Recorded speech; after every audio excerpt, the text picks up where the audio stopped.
everyone. I was so excited when I was asked to be part of this panel. I always love to be able to get back to Fordham, even if it's virtually. I'm going to start my comments by way of a story, actually.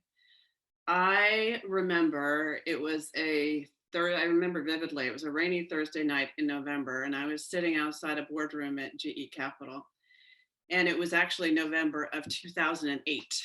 And I had just started a role as leading pricing for GE Capital Americas, a job I was somewhat reluctant to take at that point. And I'll talk a little bit more about my background in a moment, but I just remember that this night vividly, because what we were doing that night is there was pizza boxes all over the boardroom table, because we were in the throes of the financial crisis.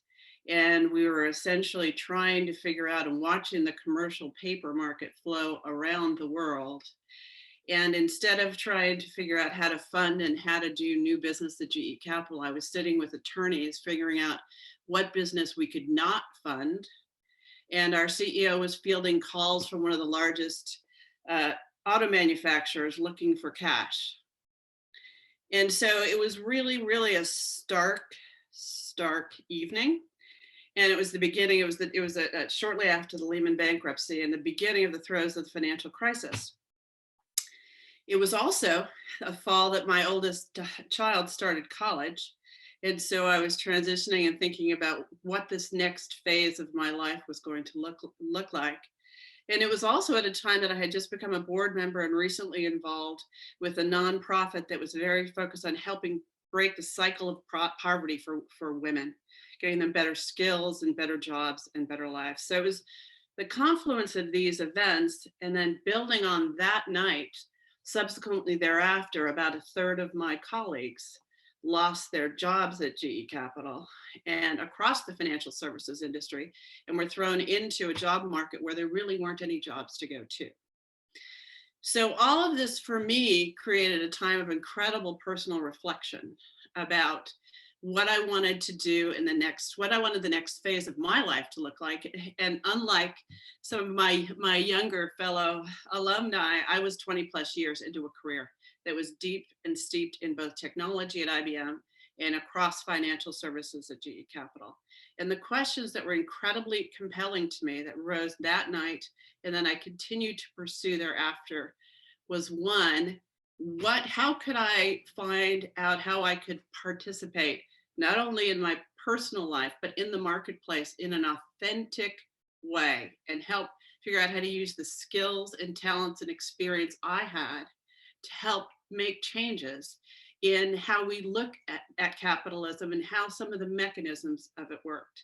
It was that night was just such an incredibly stark and real example of how our economy is really based on trust. That there aren't these mechanisms that stakeholders and humans aren't involved in and can't affect. So that was the backdrop, and I had just begun that fall to just dabble in and take courses actually at the Graduate School of Religion. And I was pursuing, just beginning to take classes in the Education for Peace and Social Justice. And then as I began to take more classes, I realized that you could get a joint degree with that master's in ethics and society. And so the first thing that struck me about it was similar to some of the comments by a couple of other panelists, was the interdisciplinary element of it. Having come from technology and financial services, looking at these different dimensions of ethics and applying those in a business framework, to me, was both fascinating and gave new dimensions to think about problems and to think about problems and how things could shift in the business that I was doing. Then shortly thereafter, as I was finishing, I graduated from the ethics program in 2013, which was about the time that I left GE Capital. It was also about the time that technology, all the fintech, financial technology, was just beginning to really explode.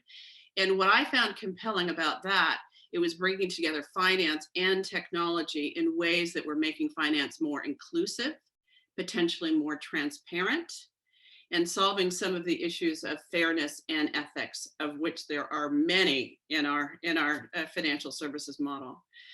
And so after leaving GE, I actually first, and this was a role that came to me through actually the ethics program. I did a year of work with the Consortium for Trustworthy Organizations, which was part of the business school, and was really looking at what did it mean to be a trustworthy business organization? What was it? What did that mean? And why did it matter? So I spent about a year helping them with strategy, helping them put together executive education and summits and seminars about what trustworthiness meant for an organization and why it was important. What were the effects of being a trustworthy organization? And then from there, what I did is what I was looking at is, how do I take the skills that I had in technology and financial services together with the ethics degree and try and make a difference? So I began working with an organization, the Alta group, which is really just a consortium of folks, of consultants and advisors.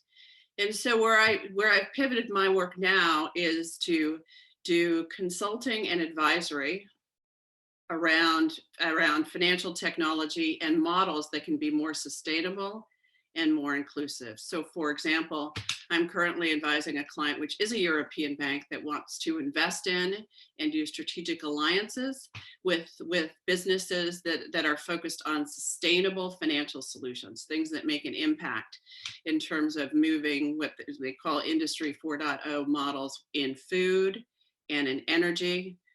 And so that's one of the focus areas that I have. What has been interesting over the last year is that one of the frameworks, ESG, which stands for Environmental, Social, and Governance, which is an acronym, if you haven't heard it, is a framework that has exploded in the business world in the last year. To think about being able to, one, convey your impact if you're a business from an environmental standpoint, from a social standpoint, and from a governance standpoint. And so I have spent a fair amount of time over the last year helping not only in thought leadership, but helping clients think about those things, how they could think about that when they look at strategic alliances that they could make, how they communicate their activities in those areas, and how they can accelerate models that can really have an impact. There is an incredible amount of funds and corporate organizations that are putting significant capital together to think about how they can really make a difference in terms of each of those three areas: environmental, social, and governance. So for me, it's actually been an interesting path, and right now is a really exciting time because I think there's momentum, and most importantly, because it does make a difference, there is a lot of capital and a tremendous amount of focus on environmental, social, and governance issues. And that is where I spend my time.